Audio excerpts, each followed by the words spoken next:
Good day, boys and girls. Shortly before Gamescom, I had the chance to visit Square Enix's office in London and got to play Final Fantasy Dissidia NT for a few hours.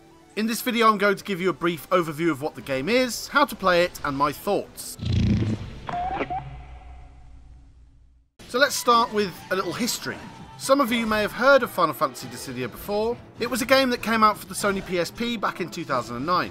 Essentially, a beat-em-up or hack-and-slash based around the idea of using many key characters from the Final Fantasy games, ranging from the first Final Fantasy all the way up to Final Fantasy X.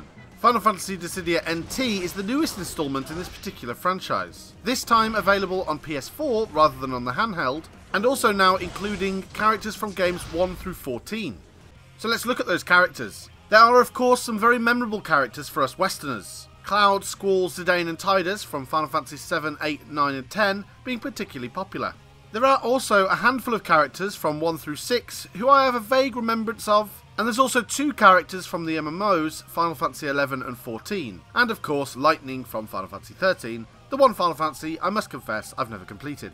These characters are split up into 4 distinct classes: Vanguard, Assassin, Specialist and Marksman.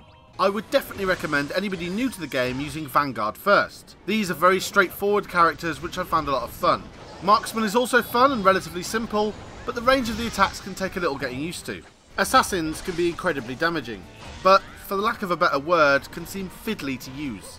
And sometimes I found it difficult to get settled into a nice pace with them. Finally, Specialists are characters which don't really fit into any mould but their own. Each one having varying and specific mechanics, none of which I managed to get to grips with in the brief 2 to 3 hours I had with the game. They are definitely characters that reward practice, as somebody from Square Enix was wrecking face with Bart's Klauser, the Final Fantasy V Specialist character. When you select your character, you're given a choice of some battle sets. These are essentially your move sets, and I've been told these will be customizable in the full game. Once you've picked your character, you're then given an option to pick a summon. All of these are very classic and familiar. Summons, Eidolons, Espers, whichever Final Fantasy was your favourite, and you know them as, all the main ones are here. Ifrit, Shiva, Ramuh, Odin, Leviathan, Alexander, and of course Bahamut. Each comes with their own effects, both pre and post summon. When you pick a summon, it isn't necessarily the one you're going to get, as you have 2 other teammates and they will need to vote on what they want too. I found that Alexander was very useful straight off the bat, as pre-summon your entire team's HP gauges are increased, but every summon has a pre and post summon buff, so they're all good in their own way. Now I have just mentioned team, and yes, this is a 3v3 beat 'em up. The team dynamic I think worked very well, and as I'll explain shortly, I think there's a lot of room for team play and tactics. Let's first touch on the combat of the game. How do I make other players stop being alive anymore? In the initial stages of combat you're going to want to use bravery attacks. These charge your bravery stat, but they deal no damage to the enemy.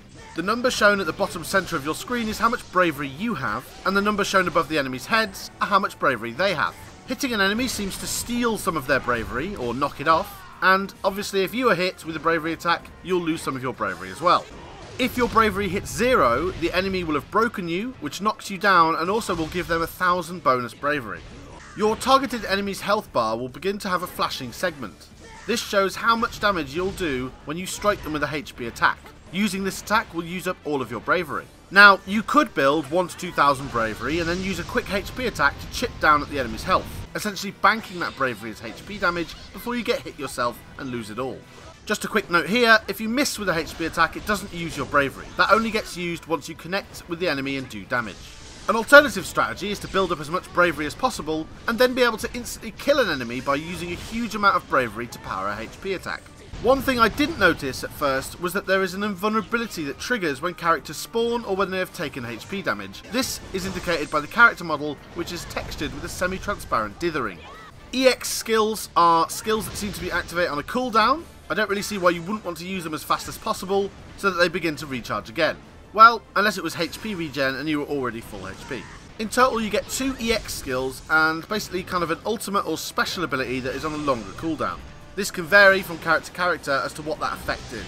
The objective of the game is to kill 3 opponents. This can be the same opponent 3 times, or any of them in any order. As long as you get 3 complete kills, that will equal a victory. This doesn't sound like it's too difficult, but obviously with HP regenning abilities and the majority of your combat being trading bravery points, HP damage doesn't occur all that frequently. Each team also has a summoning bar near their tri-segmented HP bar. this representing the 3 lives.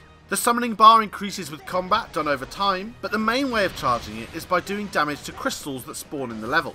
These clearly should be contested, as a summon can make a big difference to the battle, and not only do you get the benefit of the buff they provide post-summon, but they also do area of effect attacks all over the battlefield, which are quite easy to dodge, but if you can knock down and stun an enemy, then they will get royally smashed by whatever Mega Beastie you've called upon. Once your team's summoning bar has been filled, any or all of your team can begin the summoning process. This can be interrupted by attacking the character that's summoning, but obviously if multiple people on one team are summoning, it can be quite difficult to interrupt them all. The giant white circle that appears is quite blindingly obvious that a user is channeling their summon, but on some maps you can kind of find a quiet corner to hide in and pull out a cheeky Bahamut from seemingly nowhere. I've pretty much covered all of the key points I wanted to touch on. Every character has lots and lots that I could talk about individually, but I just kind of wanted this video to be an overview and an introduction to the game. Generally, if you're a Final Fantasy fan who loves a bit of a beat 'em up, then this is a no-brainer. But even if you're not gobbling down hot Final Fantasy nostalgia pie, this game is actually a really unique fighting game that I think stands out in an already overcrowded beat 'em up ballroom. Even with the classes in the game, no 2 characters really play that alike at all. Again, I'd really like to urge that new people start with Vanguards, probably Cloud, no, definitely Cloud, and just spam his meteor attack until you see victory. There's some real depth here, I think, and the varying character matchups and summoning buffs could reveal several layers of strategy to the hack and slash madness. As you know, I'm not a fighting game specialist, but from the outside looking in, from somebody who enjoys Final Fantasy and also beating things senseless in computer games, I think this could be one for me. One piece of criticism I have to give the game is that I would like an option to severely minimise the HUD. I feel as though some of the UI is needlessly taking up space and could probably be reduced by maybe 40 or 50% and still be clearly readable. The chunkiness of the UI kind of makes me feel like it's been designed for handhelds, even though it's coming out on PS4. That's all from me for now. I hope you've enjoyed this. Something familiar? Perhaps something brand new? Let me know what you thought in the comments, and I'll see you next time.